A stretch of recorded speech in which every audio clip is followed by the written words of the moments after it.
The title is the topic. Today I'm talking about the end of tropes versus women in video games.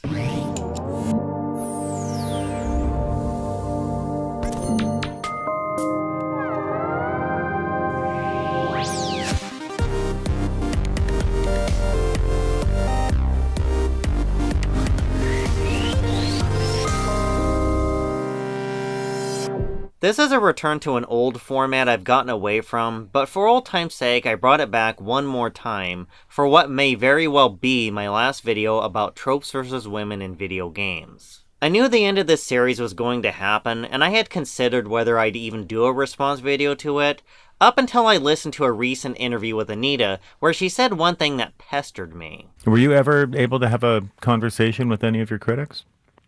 They're not critics, they're harassers. Yeah. So we'll be very clear on that issue. And no, I have no interest in talking to them. Not only are her critics harassers, she has no interest in talking to them. Anita's career is that of a pop culture critic who wants people to engage with her feminist theory. Anita has no issue meeting with game developers that have listened to her criticism of their games, but criticism of her is harassment, and she has no interest in ever having a conversation with her critics. So let's talk for a second about her and her critics. When I first showed up 2.5 years ago, I'd never heard of Anita or Keesian, or most of the people criticizing her, yet she didn't seem to have a dilemma with talking about people she'd never actually talked to. One of the examples that sticks out to me the most was this tweet. Each time an angry YouTuber with 250k fans decides to slander and strawman me, the harassment increases exponentially. This isn't the only time she's addressed her critics, but this one in particular was structured in a way that it would antagonize the people she's responding to. Anita, for some reason, had no issue trolling the people she doesn't want a conversation with. Of course, this could be construed as nitpicking, so let's talk about one time she actually did respond to one of her critics. Okay, so the claim that I misrepresented this game is a particularly dishonest strawman argument. It originates from a 42-year-old YouTube user who, by all accounts, hasn't played the game at all, hasn't played Hitman at all, but is obsessed with ranting against feminism. His video entitled, Anita Sarkeesian Busted, is by far the most viewed video in the flourishing debunking feminist frequency subgenre on YouTube, which has itself turned into quite the cottage industry. Anita is talking about Thunderfoot, probably her most notorious critic. In that presentation, Anita tried to defend her video against his criticism. Now let's just be fair to Anita for 1 second. This is something people have wanted for years, is for her to actually respond to criticism. Agree or disagree with her, at least she was willing to do that. However, this isn't exactly a conversation with one of her critics, nor does it address any of the problems with her work. Now this is all speculation that you can't technically prove, but there are other instances of Anita mysteriously addressing things people have criticized her videos for, while not publicly addressing who it is she's responding to. So let's just set all the speculation aside. The comment about her having no interest with ever talking to her critics bothered me, so I decided I'll do one last video about tropes versus women in video games. Let's go back to that interview she gave in response to a question about the harassment campaign against her and other women in gaming. You know, they just don't like that we exist in these spaces that some male gamers think are exclusively for men. And why would they think that? Is it because that games have for so long been made to appeal to men?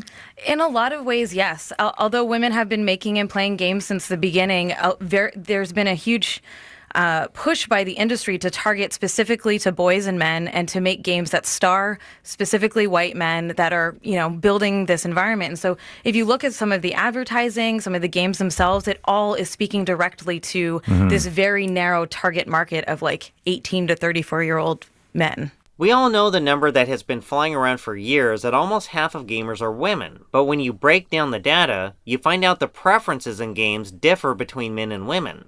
Beyond 50-50, breaking down the percentage of female gamers by genre. The percentages listed refer to the proportion of gamers within each genre that are female. It bears pointing out that most gamers play a variety of games across genres, and a high participation rate in the chart doesn't necessarily mean that gamers, whether male or female, only play that genre. Number 1, Match 3 and Family Farm Sim games are most likely to be female. Number 2, tactical shooters and sports game players are least likely to be female. Number 3. The variance in female gamer percentage across genres is large. The genre averages range from 2% to almost 70%.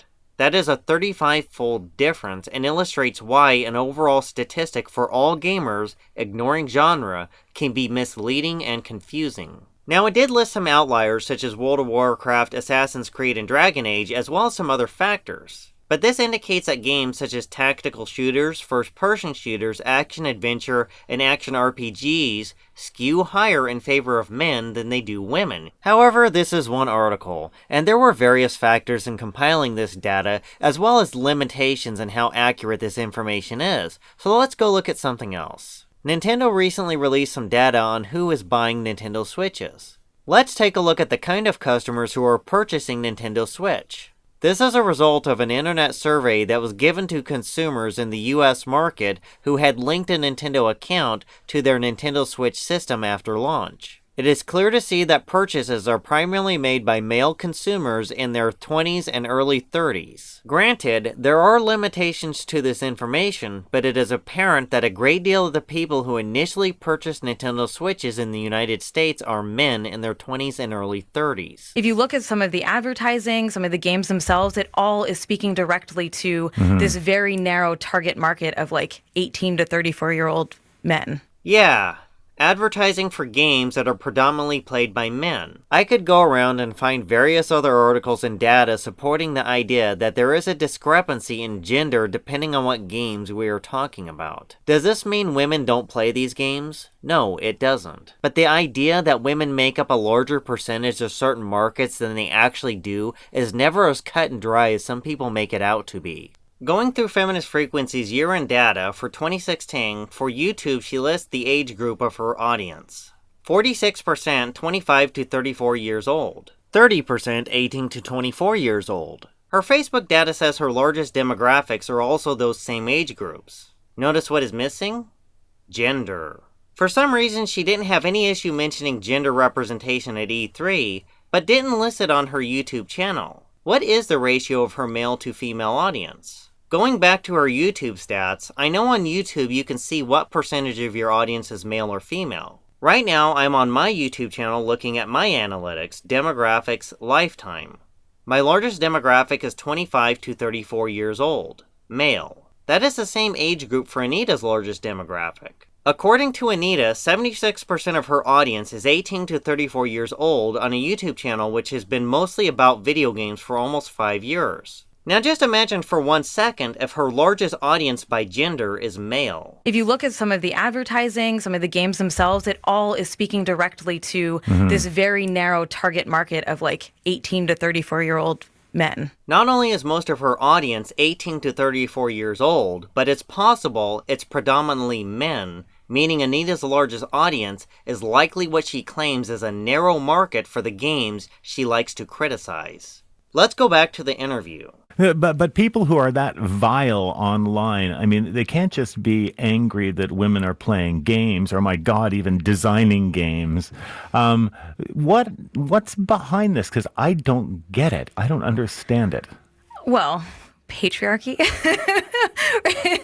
I say that laughing, but I think that there is a deep sense of entitlement. You spread a lot of misinformation and then claim it's male entitlement. It's patriarchy. It has nothing to do with the fact you're dishonest. I don't condone the harassment you receive, but these people who interview you will never understand why people are so frustrated with you. They want to maintain that sense of entitlement with gaming specifically, right? They might feel like, oh, well, there's women who are succeeding in other arenas, but like, how dare you come into our space? And this is a male-dominated space. It's very much like that, like, Little Rascals Boys Club, like no girls allowed kind of thing, right? Mentality. No girls allowed?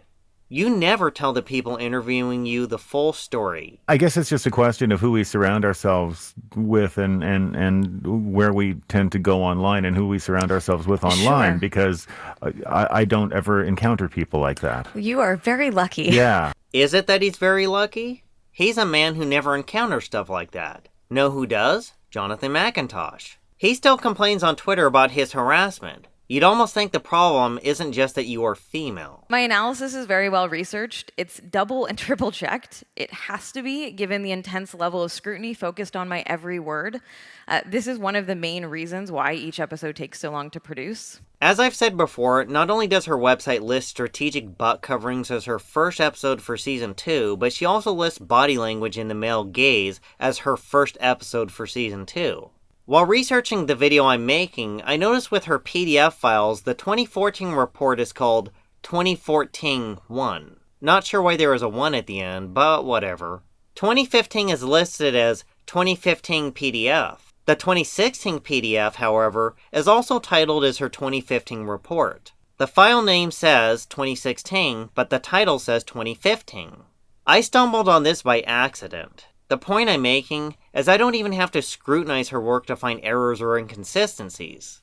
And this is not an old thing I'm dragging up, this was posted a few months ago. People are still finding inconsistencies and errors in her work, but anymore it's just run-of-the-mill feminist frequency. But it's not the errors that bother me so much as how she brags about double and triple checking her work as if that excuses all the errors. This one takes the cake though. A few days ago, I found a Reddit thread that posted Anita's latest video, which was unlisted at the time. Her video was published on April 27th, but I made a note to tweet a link to the video on April 26th, a day before she officially published it. The only way I could have tweeted a link to that video is if I already had it. So I watched the video before Anita officially debuted it. If I really wanted to, I could have recorded a video response, uploaded and published it before Anita officially published hers. If I wanted to be a dick, I could have just uploaded her entire uncut video to my channel the day before she published it. So that leaves me with the question of, what the hell is going on over at Feminist Frequency? I have the evidence I watched it the day before she published it, it was just unlisted. While looking through other videos, I found a bunch of other clips that bothered me, but I'm not going to do an overly long video picking apart everything I disagree with. I'll just summarize some of it. I found clips of complaining about gameplay mechanics. Too many conventional game mechanics. The character isn't emotionally impacted by all the killing. There's an over-excessive amount of killing in this game. It's like a complete disregard for what gamers actually find fun in these AAA video games. I also found clips saying we shouldn't be worried about this feminist push into video games, even though I found plenty of questionable statements. Major gaming studios need a moratorium on all fighting mechanics until they figure out how to do interactive stories about human connection.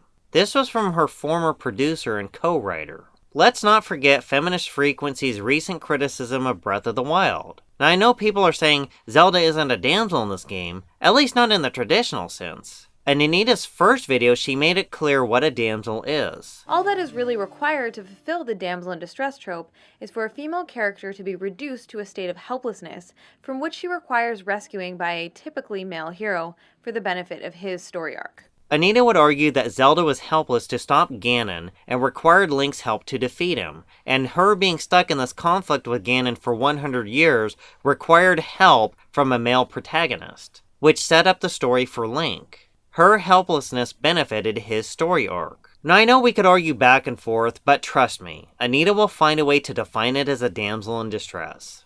Now before anyone says, Zelda was the one who gave Ganon the finishing blow, Anita already has a counter-argument. Occasionally they may be allowed to offer the hero a last-minute helping hand, or to kick the bad guy while he's down, but these moments are largely symbolic and typically only happen after the core adventure is over, or the danger has passed. These token gestures of pseudo-empowerment don't really offer any meaningful change to the core of the trope, and it feels like developers just throw these moments in the last minute to try and excuse their continued reliance on the damsel in distress. Zelda finishes off Ganon after the core adventure is over. This is what I said when I reviewed the damsel in distress videos. Anita can define whatever she wants as a damsel, so long as it is just a female who requires rescuing. And I also said in my reviews, nothing short of getting rid of any incarnation of the damsel in distress will ever be good enough, and this includes Princess Zelda in Breath of the Wild. In the latest Zelda, that is about as far away from the traditional damsels they can get without getting rid of it altogether, but it's still not good enough. I know talking about inclusion and diversity can sometimes feel constraining and limiting. You might be thinking, God, why won't you feminists just shut up already? Are you not happy with anything? But in actuality, we're not trying to limit creativity at all. In fact, we want to see developers explore a wider range of creative possibilities, not a smaller one.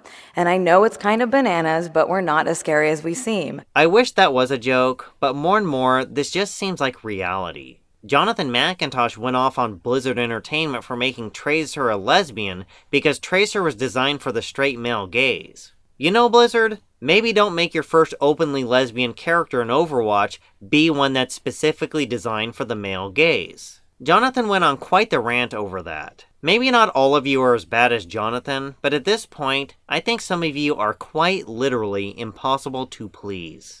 I also found various clips of Anita talking about how absurd some of the criticism is against her, while at the same time spreading misinformation about video games herself. As much as I'd like to go through some of her statements in Season 2 of Tropes vs. Women in Video Games, I'm not interested. I'm going to finish this video by responding to some of Anita's thoughts in regards to the end of Tropes. A message from Anita on the end of Tropes. Here's some history about when she launched her Kickstarter. She expanded the project. Then there was harassment. Some more explanation about how and why the project expanded to what it did. I've already said it before, but this came across as Jonathan McIntosh's project more than Anita's. A couple years ago, Anita talked this project up like it was just going to get a lot bigger than it was. Then last year, she said she was going to end it, and that coincided with McIntosh leaving Feminist Frequency. She persevered through harassment, but some of her most ardent supporters were frustrated by the long time between episodes. I think the newer, shorter videos had more to do with the absence of Jonathan McIntosh. Now, Anita can do things in a timely manner instead of constructing these monstrosities. Adjustments were made to finish the project in a timely manner. This episode examines the female sidekick. This is the end of Tropes, but not Feminist Frequency. She plans to cover more than video games. Feminist Frequency was supposed to be about video games for quite a while. It already had been for a couple of years before I even heard of Anita Sarkeesian, and 2 years ago, you'd never think this would come to an end. Now it's over. A list of all her videos. It's a bittersweet moment bidding farewell to this series. It's definitely time for it to be over, time for Feminist Frequency and me to move on. The video game world has changed. I'm not going to disagree that there has been change, but I remember when I showed up, it seemed like this industry was tearing itself apart over this video game critic. Lots of ridiculous video game criticism, and lots of angry response videos, not to mention all the other nonsense revolving around Anita Sarkeesian. This whole thing was a fucking mess, and I'm glad it's over. I also watched a Facebook video Anita did about the end of her series. I want to respond to a few things from that. We've gotten such an outpouring of support that's been absolutely amazing. And, some of the messages have been like, about how even if they don't agree, they recognize how much work and thoughtfulness and like fact-based our work is, right? Like we're not just making stuff up. We're actually documenting and proving our points. For all the work you put into your videos, there are still problems with some of your arguments and your facts. Of course, sometimes I get upset at when I really feel like a game is actively reinforcing misogyny or racism or transphobia, or what have you. But I wouldn't say in no way does it ruin my gaming experience. And there are games that I can love on a gameplay level and find really troubling in some other ways, but the fact that I find them troubling in some ways doesn't diminish the fact that I love the experience or act of playing them. I've read articles from people who watched Anita's videos that said they could no longer enjoy certain games that employ these tropes. A particular one that sticks out in my mind was someone playing a Batman game that had watched Anita's videos. After that, I put the controller down and turned my PlayStation 4 off. I didn't want to play anymore. I couldn't believe Rocksteady would do such a thing. I still had a hint of doubt that they actually did it. I was so pulled out of the experience that I barely cared about the game anymore, so I went online and saw if Barbara actually was dead or if she came back later on. When you have to put the controller down and turn off the PlayStation, that sounds to me like someone who became incapable of enjoying a game because of some stupid tropes. And the Feminist Frequency Twitter account proudly tweeted this article. Feminist Frequency is obsessed with how media influences people, but doesn't consider how their videos influence people. Maybe it's just her older videos, but they are still problematic. I am When I play games for fun, I'm more selective about what I play.